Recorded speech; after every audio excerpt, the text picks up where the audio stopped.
नहीं सर। अच्छा चलो आगे देखते हैं हम लोग। अंश कहाँ रह गया? कुछ एक्सेप्शंस होते हैं, एक्सेप्शंस इन इलेक्ट्रॉनिक कॉन्फ़िगरेशन।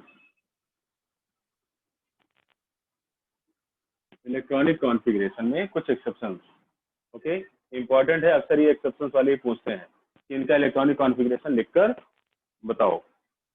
ठीक, अब देखो जैसे 21, ये एक्सेप्शन नहीं है लेकिन ध्यान रखना, 21 का इलेक्ट्रॉनिक कॉन्फ़िगरेशन क्या होगा बेटा, बताओ? 1s2 2s2 2s2 3s2 3s2 3p6 कितने हो गए? 18। इसके बाद 3p के बाद देखो क्या आता है उसमें, 4s2 4s2 और फिर 3d कितना, 1। 1 yes sir। ठीक हो गया 21। अब 22 में क्या होना चाहिए, देखो 22 में ये सारा ऐसे ही चलेगा, यहाँ पर 3d हो जाएगा। फिर 23 कितना हुआ, 3d 3, 24 3d 4 और यहाँ पर 4s2, ये खास चीज आ गई देखो 24।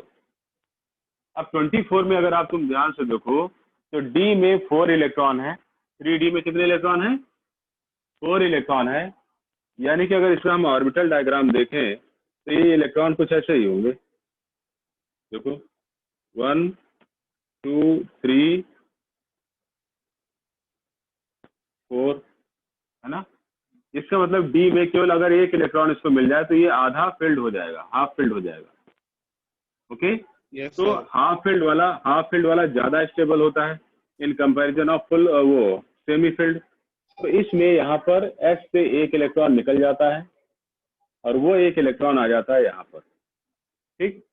यानी कि नॉर्मली इसको होना चाहिए था 3d4, लेकिन हो गया 3d1 और 3d5 और 4s1, ठीक। तो जो नॉर्मल से अलग होता है उसी को एक्सेप्शन बोलते हैं, इसलिए क्या हो गया, ये एक्सेप्शन हो गया।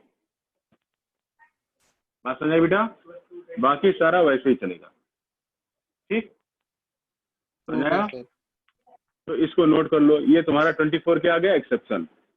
ये 1s2 2s2 2p6 3s2 3p6 और फिर 4s1 और 3d5, ये एक्सेप्शन आ गया।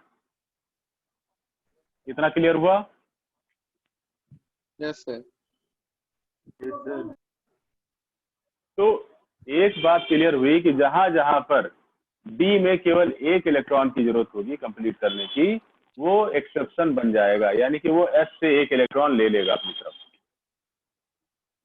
ठीक सर ऐसे 9 होगा तो उसमें भी है। हाँ 9 में देखो, अब 25 26 27 28 यहाँ तक क्या होता जाएगा, फिर से अब देखो, अब फिर से वहां पर 4s2 हो जाएगा, यहाँ पर 25 में क्या हो जाएगा, 4s2 3d5, क्या हो गया, 4s2 3d5, क्योंकि एस से निकला था इलेक्ट्रॉन, इसलिए अगला इलेक्ट्रॉन कौन लेगा, एस लेगा। फिर जब 26 लिखेंगे तो क्या हो जाएगा, 4s2 3d6, समझाया, yes sir। कितना हो गया, 4s2 3d6। फिर यहाँ पर 7 में 27 में 4s2 3d7, फिर 28 में 4s2 3d8। क्लियर बेटा? yes sir। समझ नहीं आया वाला अंश अच्छा भी आए हो आप, देखो हमने क्या बताया सर, अभी। मेरा लॉगिन ही नहीं हो रहा था। अच्छा क्यों भाई? पता नहीं क्या इश्यू आया था, बाबा कह रहा है you are not part of team दिखा रहा है। नहीं ऐसा तो कुछ नहीं है, पता नहीं, हो अभी सकता है दूसरे कि आईडी से लॉगिन करके हुआ। अच्छा, हो सकता है कि नेट ना चल रहा हो आपका, ग्रुप में तो एडेड ही इसका हो। नेट तो चल यस रहा सर, था, उसकी आईडी मेरा बस भी हुआ था। गलत बता रहा था। अच्छा, देख लेंगे, अभी फिर से चेक कर लेना है ना। अब देखो, हमने हाँ अभी सर। बताया कि नॉर्मली जो उसने इलेक्ट्रॉनिक कॉन्फ़िगरेशन बताया था उसी के हिसाब से क्या चला, 21। तो 21 क्या हाँ हो गया, 1s2 2s2 2p6 3s2 3p6। अब इसके बाद जो हाँ डायग्राम बनाया सर। था उसके हाँ हिसाब से क्या आना चाहिए था, 4s2 हाँ और 3d1। ठीक, हाँ सर। जब 22 के लिए लिखेंगे तो ये हो जाएगा 4s2 3d2। ठीक, हाँ 23 के लिए लिखेंगे तो हो जाएगा 4s2 3d3। और इसी प्रकार से 24 में हो जाना चाहिए था 4s2 और 3d4 होना चाहिए हाँ था। सर। ठीक, हाँ लेकिन जब इसको 3d4 हम करते हैं, ये तो गया, जा रहा है, ये डिस्चार्ज हो रहा है। ओके, जब इसको हम 3d4 करते हैं तो 3d4 मतलब 3d को हाफ फिल्ड होने के लिए केवल एक इलेक्ट्रॉन और चाहिए, है ना। हाँ सर। हाँ तो इसके लिए वो s से एक इलेक्ट्रॉन ले लेता है और बना लेता है 3d5। ठीक, हाँ सर। समझा बेटा। तो 3d5 ये 4s1। हाँ सर। इसीलिए ये एक्सेप्शन हो गया, इसे हम क्या बोलेंगे, 24 को एक्सेप्शन, क्योंकि बाकी सबसे ये अलग हटके है इसका कॉन्फ़िगरेशन। हाँ ओके लेकिन सर। जब हम 25 में आएंगे तो 25 हाँ में जहां से एक इलेक्ट्रॉन इसने उधार लिया था वहां पर पहले एक इलेक्ट्रॉन पूरा होगा, यानी हाँ 25th इलेक्ट्रॉन कहां पर है, 4s2 में है। हाँ सर, ठीक, समझ आ गया। फिर इसके बाद 26 में फिर क्या हो जाएगा, 4s2 3d6। अब जैसे चल 4s2 रहा था 3। वैसे आगे चलने लगा। फिर से 3d7, 28 में 3d8। अब जैसे ही आप पहुंचेंगे 29 में तो यहाँ पर आना चाहिए 4s2 और 3d9। ठीक, इसका मतलब केवल एक इलेक्ट्रॉन कम है, वरना डी ऑर्बिटल आपका कंप्लीट हो जाता। बात समझ आ रही बेटा। हाँ तो सर। इसको अपने आप के पास एक इलेक्ट्रॉन कर लेगा और इसको 10 इलेक्ट्रॉन पूरा करने देगा। ओके, तो इस तरीके से 28 लिखा हुआ है, 29 में क्या हो गया, 4s1 3d10, तो ये भी एक्सेप्शन हो गया। हाँ ठीक, अब देखो इसके बाद आएगा 30, तो 30 में इलेक्ट्रॉन कहाँ गया, 4s2 और 3d।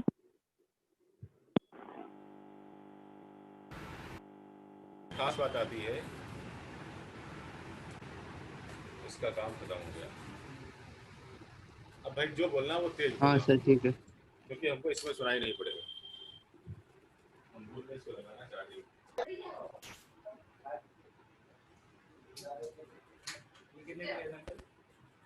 ये मिला तो बेटा 900 का। हाँ? ये खाई महंगा बताया। हाँ, अच्छा सुनो बेटा, हेलो, आ रही है आवाज? Yes sir, yes sir, yes sir. Yes हाँ सर, सर, आ रही है आवाज। तुम लोगों की आ रही है आवाज सर, सुन आ रही है, आ रही है सर, आ रही है।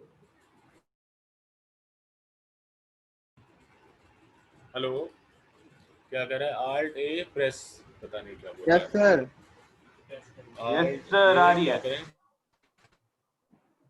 ओ भाई, आ रही है सर, आ रही है।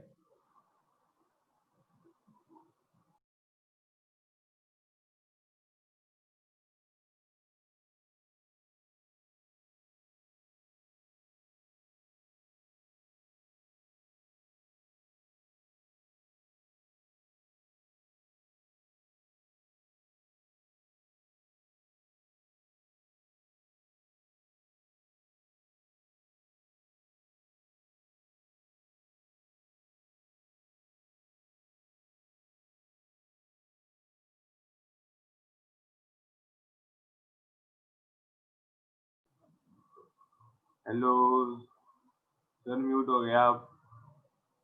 Hello hello,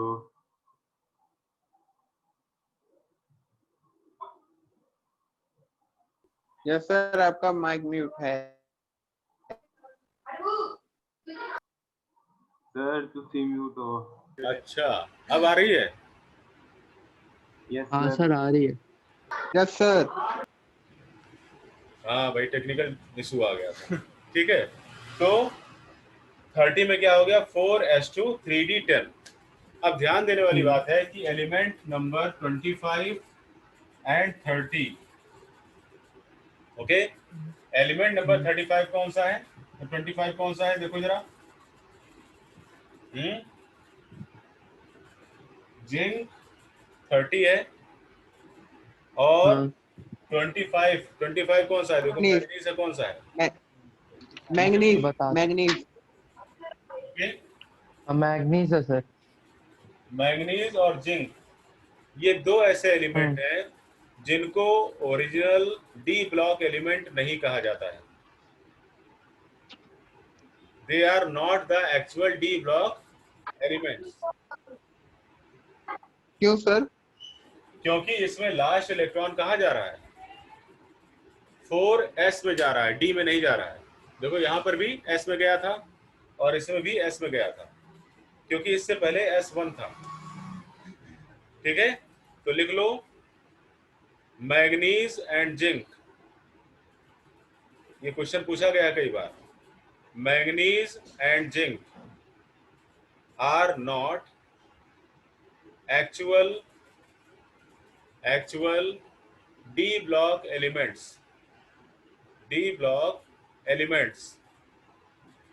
because their last electron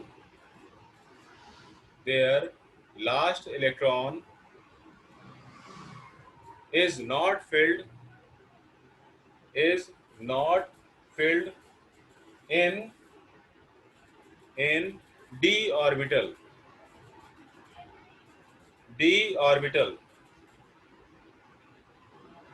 okay बेटा? अच्छा, यस सर। एक चीज और ध्यान रखो, अभी हम जो यहाँ पर आप लोगों ने देखा, इससे कुछ एक रिजल्ट निकलता है कि एक्सेप्शन वाले एलिमेंट्स कौन कौन से होंगे या कहाँ पर एक्सेप्शन बनेंगे। कुछ आइडिया मिल रहा है ना इससे? क्या सर? मतलब यह है कि कोई पीरियोडिक टेबल में अगर देखा जाए तो डी वो एक्सेप्शनल जो आपके कॉन्फ़िगरेशन शो करने वाले एलिमेंट्स हैं वो कौन से होंगे? जहां पर D4 हो, है ना, सर जहां पर 33। D4 हो यस सर। और D9 हो। Yes sir. मतलब ये है कि जहां पर D आधा फिल होने के लिए केवल एक इलेक्ट्रॉन चाहिए या फिर पूरा फिल होने के लिए एक इलेक्ट्रॉन चाहिए, तो ये क्या बनेंगे? एक्सेप्शन बनेंगे। इसी तरह से अगर F में 6 इलेक्ट्रॉन होते हैं, क्योंकि F को भी पूरा होने के लिए कितने इलेक्ट्रॉन चाहिए? 7, आधा फील्ड होने के लिए यस सर। 7, यानी कि एक इलेक्ट्रॉन की जरूरत है। तो ये भी एक्सेप्शनल Yes, sir. व्यवहार दिखाएगा, एक्सेप्शनल कॉन्फ़िगरेशन शो करेगा। और इसी तरह से अगर F13 है तो, ठीक, बात समझाई बेटा? Yes sir. अब अपनी वो एनसीईआरटी उठाइए और उसमें देखिए पीरियोडिक टेबल जहां बनी हुई है, जहां कॉन्फ़िगरेशन उसने बनाकर दिखाया है ना, वहां पर ऐसे एलिमेंट्स जो कि एक्सेप्शनल हैं, सब के ऊपर स्टार लगा हुआ है। यानी 24 इस तरह से स्टार बना होगा, 29 स्टार बना होगा। इसके अलावा जितने भी और एक्सेप्शंस हैं Yes, सबका sir. स्टार बना होगा। देखो यस सर बना है। यहाँ इलेक्ट्रॉनिक कॉन्फ़िगरेशन बना हुआ है। हाँ ये यस सर है। देखो ये कौन कौन सा सर क्या? एलिमेंट है?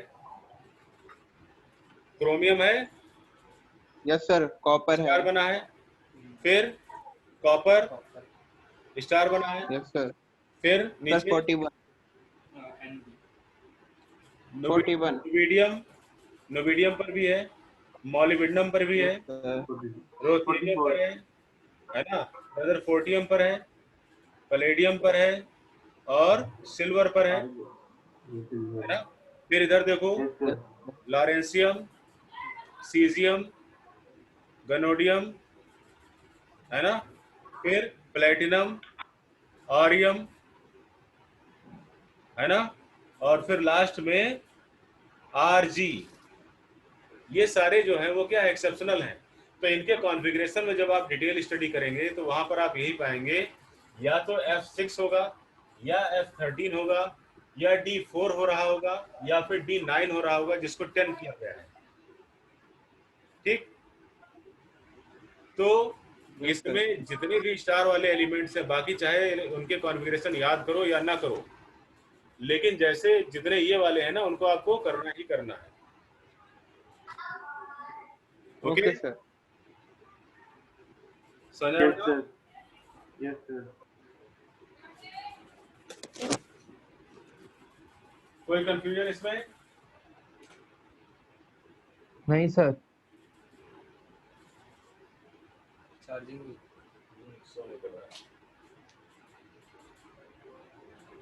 चले आगे चले फिर। Yes, sir. Yes sir. Okay,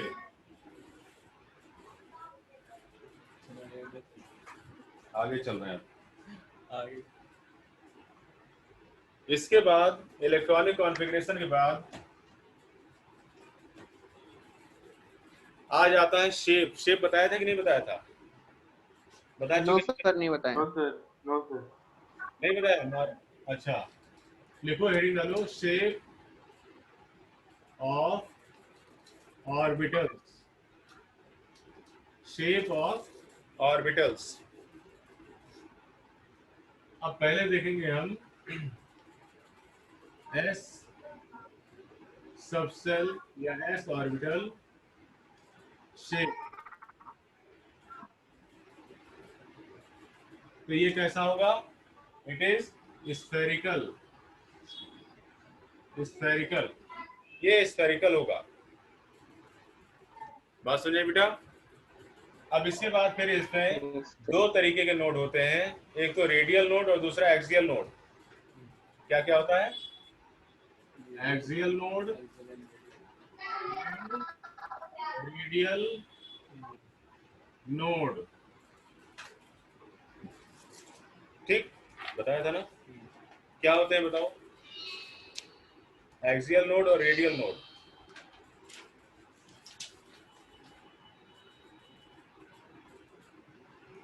बोलो। क्या होता है सर? एक्सियल नोड और रेडियल नोड क्या होते हैं ये? लिखिए, nodes are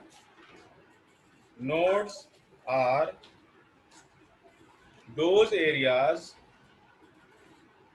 nodes are those areas where probability of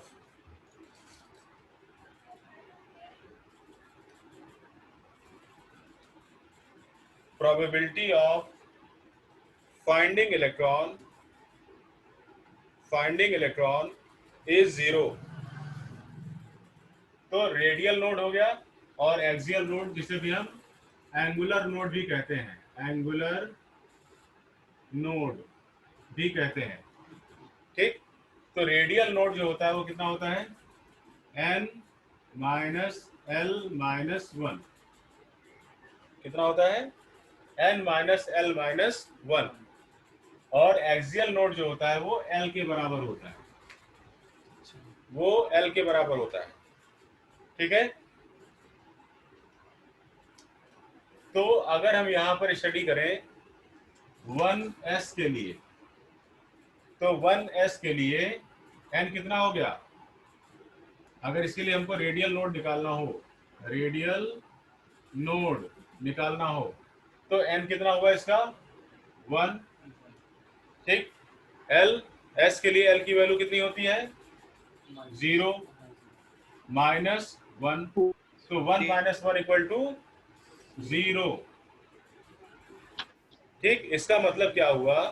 इसका मतलब ये हुआ कि न्यूक्लियस के बाद जो फर्स्ट s ऑर्बिट शुरू होगा, फर्स्ट s ऑर्बिट शुरू होगा इस तरीके से, ये क्लाउड के फॉर्म में। ठीक, इसमें कोई भी ऐसा एरिया नहीं होगा जहां पर इलेक्ट्रॉन ना पाया जाए।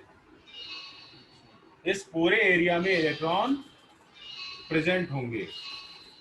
ठीक, इसमें कोई भी नोड नहीं है। लेकिन अगर हम इसको 2s के लिए निकालते हैं तो अब 2s में देखो रेडियल नोड कितना,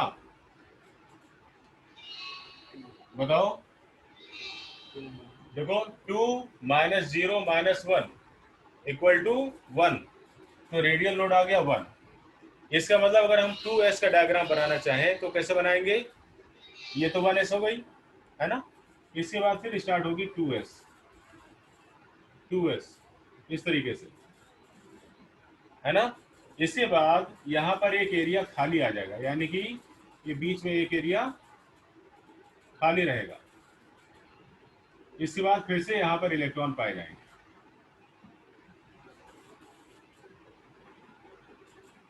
बात समझ आई बेटा? एक पूरा सर्कल खाली होगा। अब देखो इसको अगर हम यहाँ पर 2s को बना दें पूरा इस तरीके से, ये 2s का आधा हिस्सा यानी पहला हिस्सा जिसमें इलेक्ट्रॉन है, और ये 2s का दूसरा हिस्सा जिसमें इलेक्ट्रॉन है। तो 2s क्या है, 2s दो पार्ट में बटा हुआ है। ये बीच वाला जो हिस्सा है ये, जिसको हमने इस तरीके से दिखाया हुआ है जिससे आप इसको समझ सकें। ठीक, ये एरिया कैसा है, ये इसका नोड है। ये क्या हो गया, node. That is the node, यानी जहां पर इलेक्ट्रॉन नहीं होंगे। ठीक, बात समझ आई बेटा? अब अगर इसी तरह से हम 3s बनाएंगे तो 3s में दो नोड होंगे। 3s में भी दो नोड। 3s में कितने नोड आएंगे, दो नोड आएंगे।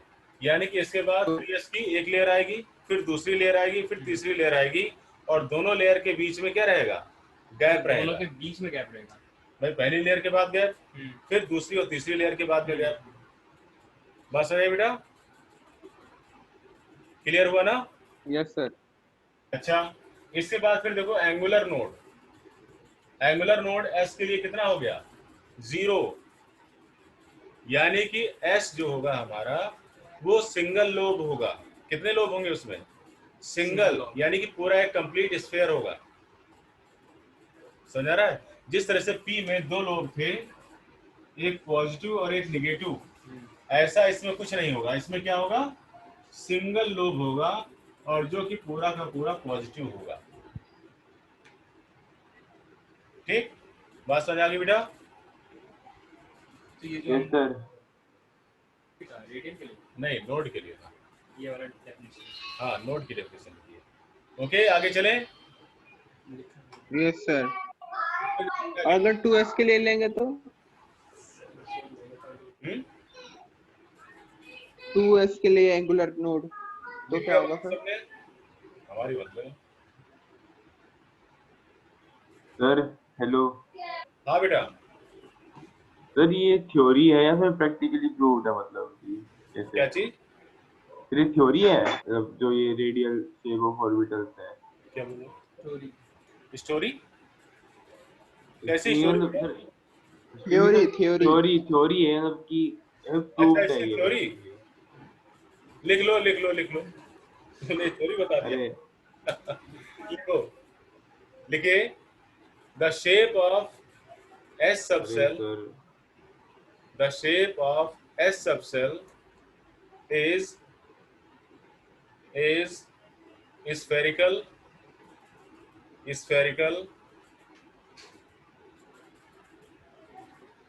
in the one S, yeah, first S, in the first S there is no radial node, no radial node, but in second S there is one node, whereas in the third S there will be two nodes. Second S. Hmm? Second. There second S there is one node. In the third S there is 2 nodes, यानी कि जैसे जैसे आप आगे S में बढ़ेंगे nodes भी बढ़ते जाएंगे। ठीक है, फार्मूला पीछे दिखाई दिया आपको। ओके, अच्छा एक बात और आप लोग इसको समझ लो, ये सर ये प्रैक्टिकल प्रूव्ड है? हाँ बेटा, प्रूव्ड है प्रैक्टिकल से। हाँ भाई। ओके, एक चीज और समझ लो, जैसे फर्स्ट एस यानी कि एस सबसेल की शुरुआत कहाँ से हुई? फर्स्ट से हुई। तो जहां से कोई सबसेल शुरू होती है, पहली बार ऐड होती है, उसमें नोड 0 होते हैं। ठीक, जैसे एस की शुरुआत फर्स्ट से हुई तो फर्स्ट एस में नोड 0 हो गए। इसी तरह से पी की शुरुआत कहाँ से होती है? सेकंड से शुरू होती है, तो 2p में भी नोड कितने हो जाएंगे?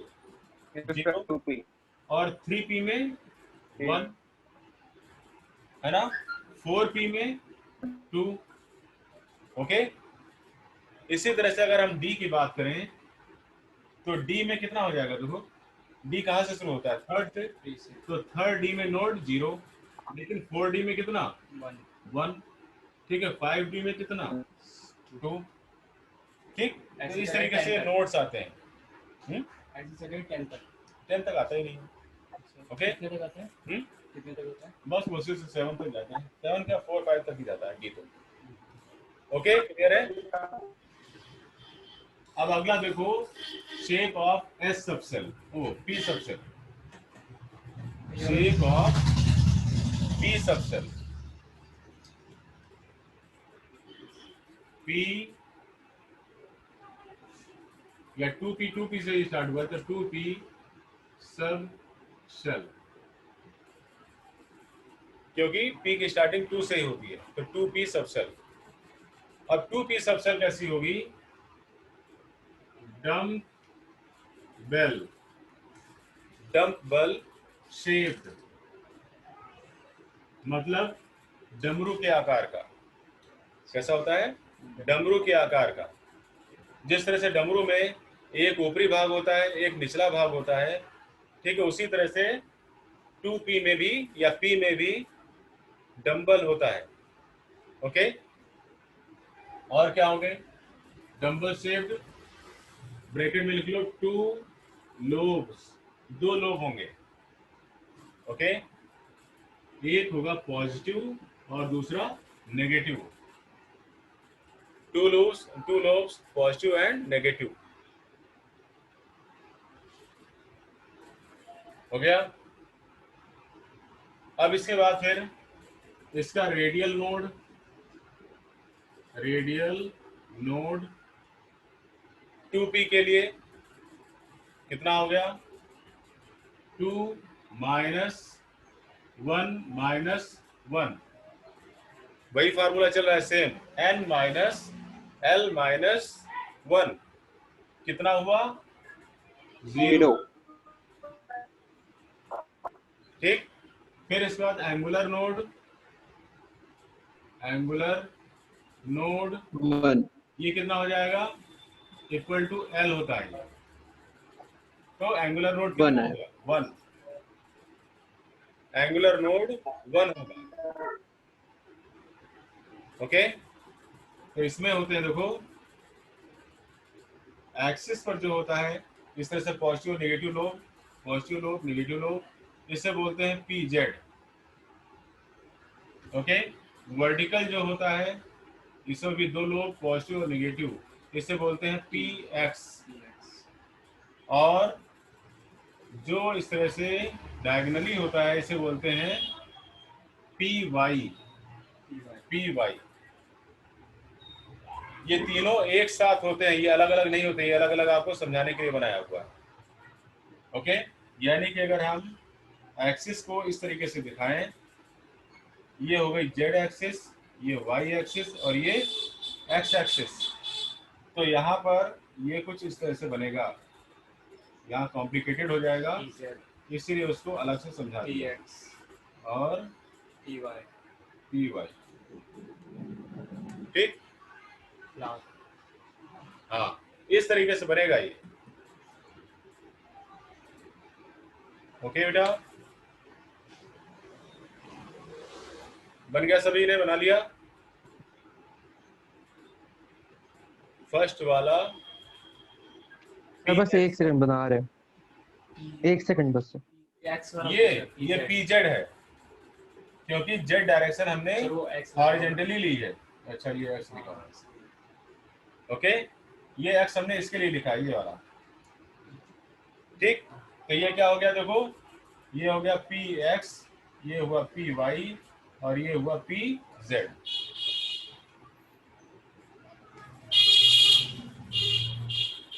पी लोब जब भी बनाएंगे हम तो जेड को हॉरिजॉन पर दिखाएंगे और एक्स को वर्टिकल दिखाएंगे।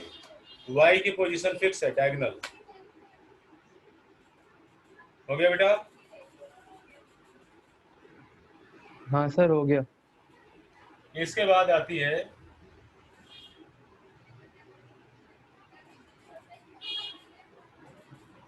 इसके बाद देखो, हमने आपको बताया था ना, पी में 3 लोब्स होते हैं, 3 एनर्जी होती हैं।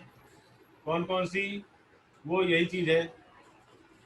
पी में इस तरह से 3 बॉक्स बनवाए थे, -1, 0 और +1 बनवाए थे ना, यही है। ठीक, अगला देखो, अगला आता है 3D। क्या आएगा? 3D, थर्ड 3D, क्योंकि D की शुरुआत 3 से होती है, इसलिए 3D का देखेंगे। तो 3D कैसा होगा? डबल डम्बेल, डबल डम्बेल, यानी कि 2 डमरू। ओके, फिर इसके लिए रेडियल नोड वैसे ही निकालेंगे। बताओ कि तुम लोग निकाल कर कितनी आएगी? रेडियल नोड, जो कि फॉर्मूला होता है n-l-1, और फिर angular node, angular node formula हो गया l।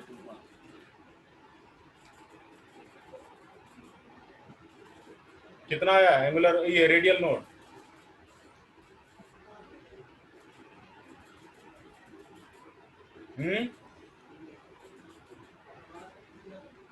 रेडियल नोड कितना आया भाई, बताओ? 3 - 2 - 1 कितना हुआ? 0। तो 3D के लिए ये 0 होगा, लेकिन 4D में 1 हो जाएगा, है ना?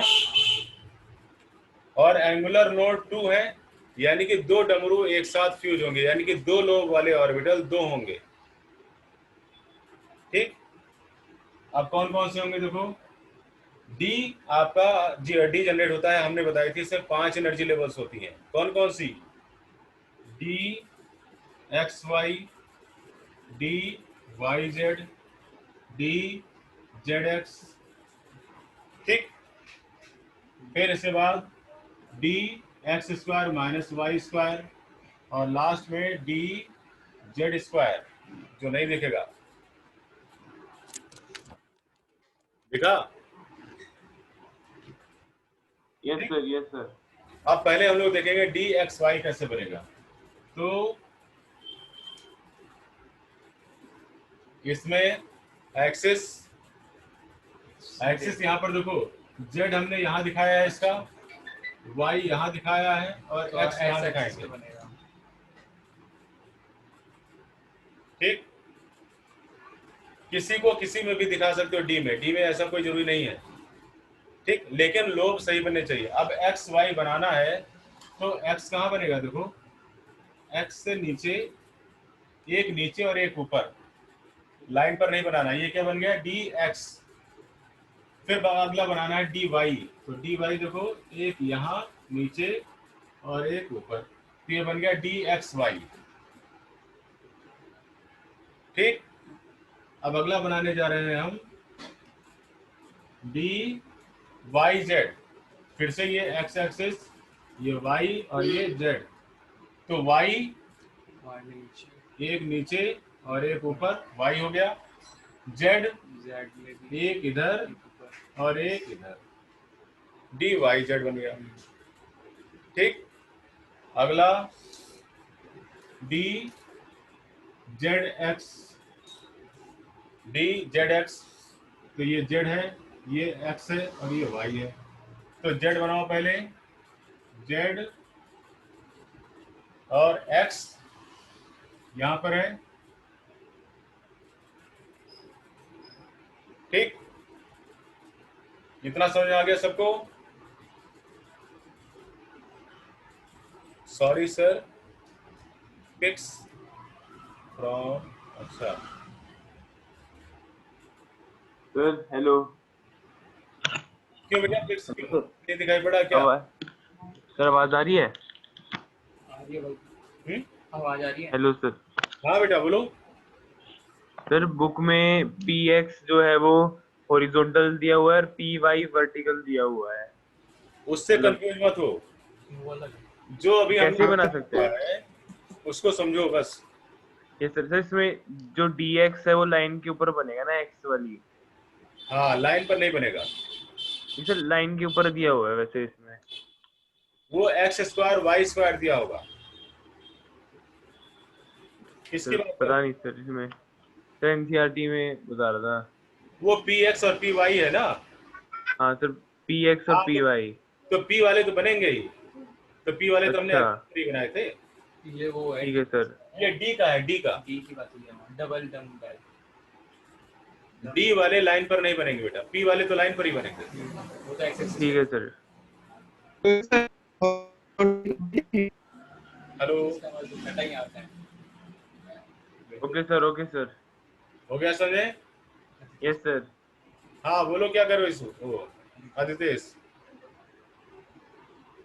सर कह रहा हूँ ये हॉरिजॉन्टल हॉरिजॉन्टल वर्क। आवाज साफ नहीं आ रही बेटा, लिखकर भेज दो। हाँ वो सही। ये बन गए 3। अब चौथा देखो, चौथा है D X square Y square. अब ये लाइन पर बनेगा, एक्स स्क्वायर वाई स्क्वायर जो है कहाँ बनेगा? लाइन पर। तो डी एक्स हमारा कहाँ पर है? ये है, तो ये अब लाइन पर बना, और वाई स्क्वायर वाले बनेंगे, ये लाइन पर बना। स्क्वायर्स वाले लाइन पे बनेंगे। हाँ सर, डी ब्लॉक में हॉरिजॉन्टल एंड वर्टिकल नहीं दिखेंगे। जैसे सर आपको बता रहे कि हॉरिजॉन्टल नहीं दिखेगा, है? क्या नहीं दिखेंगे? शायद हॉरिजॉन्टल नहीं बनेंगे। सर पूछ रहा हूँ। पूछ रहा है हॉरिजॉन्टल बनेंगे नहीं बनेंगे। बन रहे हैं ना, ये हॉरिजॉन्टल वर्टिकल है तो। आप बारे में बताया था, वैसा नहीं है। एक बार फिर से बता दो। हेलो, क्या कर रहे हैं? समझना चाहते हैं, फिर से एक बार फिर से बता दो। अच्छा फिर से देख लो। जैसे हमने कहा डी एक्स वाई, तो पहले तो एक्सिस क्लियर करो कि एक्सिस कौन कौन से हैं। ये जो हॉरिजॉन्टल है ये एक्स एक्सिस है, जो वर्टिकल है ये जेड एक्सिस है, और जो डायगोनल है ये वाई एक्सिस है। ठीक, तो जब हमको एक्स बनाना होगा डी एक्स, तो एक्स एक नीचे बनेगा और एक ऊपर बनेगा एक्स एक्सिस के साथ साथ, जबकि वाई जो बनेगा वो वाई एक्सिस में एक लाइन के इस तरफ और एक लाइन के उस तरफ, लाइन पर नहीं बनेगा। इसी तरह से डी वाई जेड बनाते समय भी हम वाई लोग जो बनाएंगे वो ये वाई वाली लाइन के एक इस तरफ और एक इस तरफ, और जेड वाला एक इधर और एक इधर, यानी कि क्रॉस करके लाइन को लाइन पर नहीं बनाएंगे। ऐसे ही जेड एक्स। ठीक, लेकिन जब X square minus Y square बनाना होगा तो इसको लाइन को काटते हुए, यानी कि लाइन को बीच में लेते हुए बनाएंगे, अगर स्क्वायर वाला हो तो। ठीक है। अब डी जेड स्क्वायर आएगा, तो डी जेड स्क्वायर में देखो जेड कहाँ था, ये। ठीक, तो ये जेड और इसी में दूसरा फ्यूज हो गया, तो इसे बोलेंगे डी जेड स्क्वायर। दूसरा क्यों फिक्स होगा? क्योंकि एक ही है ना। अच्छा।